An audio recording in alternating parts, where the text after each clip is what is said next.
thinking about Genesis chapter 19, verses 1 to 11.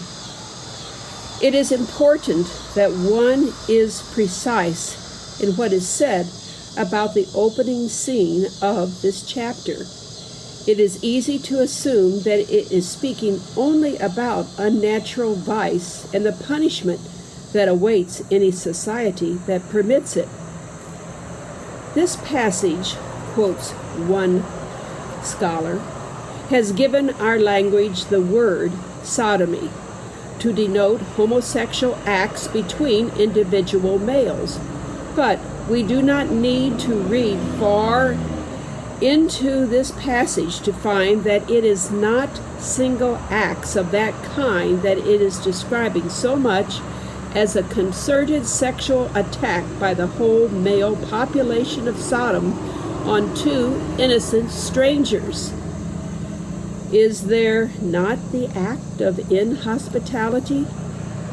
Does it not appear that here sodomy is just one example of Sodom's general wickedness?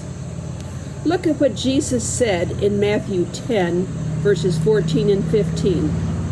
Jesus concentrates on the other main feature of this story, Sodom's inhospitality.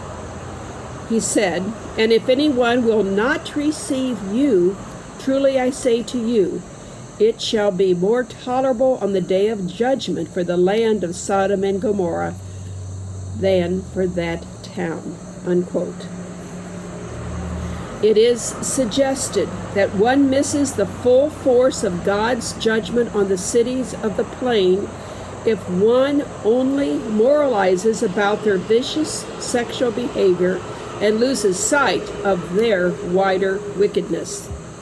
The theme here is human sin and God's reaction to it. In this story, is it not just making us judge ourselves, not judge others? Sodom and Gomorrah are not just two more of the world's thoroughly wicked cities.